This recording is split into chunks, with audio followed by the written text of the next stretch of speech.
Hello and welcome everybody to a new section in the Battle for Giostone channel where we will explain everything about the BFG universe. So we will talk about everything from heroes, abilities, gameplay, the history of MOBAs, how the time mechanics are gonna work, Geostone mechanics, pretty much everything you need to know about this game. And today it's me, Stefan, the head of growth and Battle for Giostone, and I'm Kirill.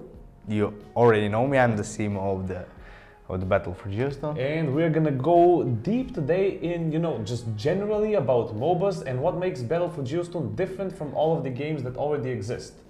So, MOBAs are multiplayer online battle arenas, and everybody knows that you play 5 versus 5, there's a map, you have turrets, you have a base. The main point is to work together with your team, defeat the opponents on the opposing team, and destroy the main enemy structure. You can buy items. One thing. You said it was trumpet, right? How do you say it in Mobile Legend? The what? What?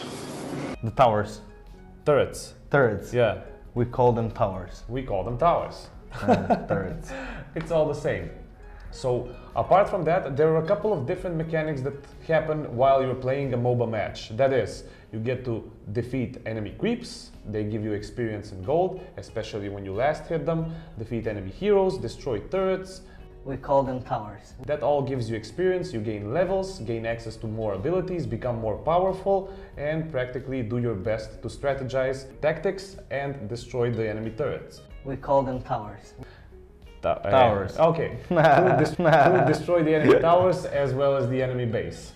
Apart from that, MOBA started off a very, very long time ago, so everyone's familiar with Dota 2, maybe League of Legends, Mobile Legends, Smite, Heroes of New Earth.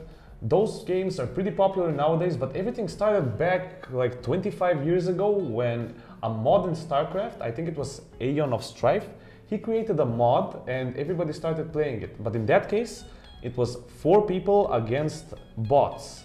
Eventually, that evolved into Warcraft. So Warcraft, somebody again created a mod. So it's always one person who makes something revolutionary. They created a mod and everybody started playing it. The mod was known as Defense of the Ancients. Eventually, it evolved into All Stars and a lot of people were playing it. That's the original Dota. Sorry? I'm amazed that you know these facts. I really am. I'm doing a lot of research. So after... You did your homework. Definitely. Yeah. Apart from that, League of Legends came along in 2009 and they took the world by storm. So the MOBA concept was already well known. They had a free-to-play idea. They released a couple of heroes and they made everybody, catch their heads and play this game. Everybody was playing League of Legends. Eventually, Dota 2 came along. You were not? No.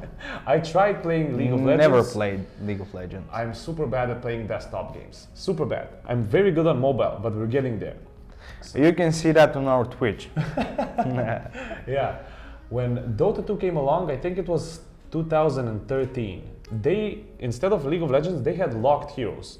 Dota 2 released everything, and they had battle passes. So that's what makes them different.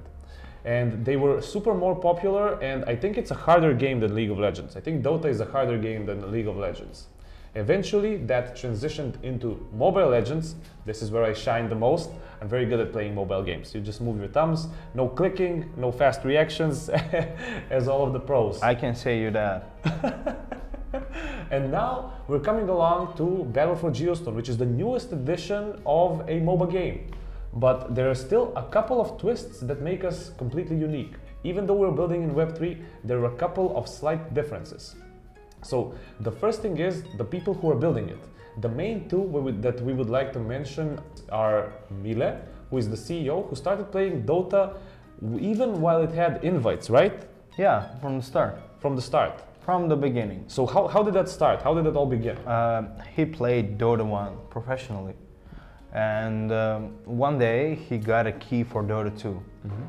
And if you have that key, you are able to give another key to another player, friend of yours or something like that. So he got the key from some of his friends and he gave his key to another friend. And in that time they were not that much players that play Dota 2, and it was hard to find a match. So they played Dota 2 for a month or two, and they switched again to Dota 1 because there were not enough players to play the Dota 2.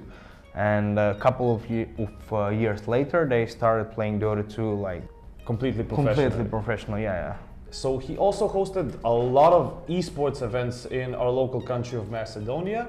And another very important person is Tiban Siva, or most commonly known as 1437. So Or I love you forever. yeah, that's the acronym. Yeah, is it an acronym?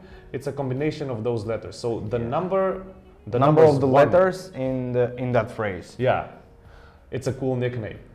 And he played on the first international. He played 8 times. Not played, I think he coached for a while. He's one of the founders of Team Secret too. And he's also a professional in playing Axie Infinity. He won season 20. 4-time champion. In V2, and now in V3, I mean in Origins, he won season 0, season 1, and also he won at AxiCon. So that's a lot of gaming experience. I mean, he's one of the people who knows everything about Web2 gaming, MOBAs, and Web3, practically the whole package.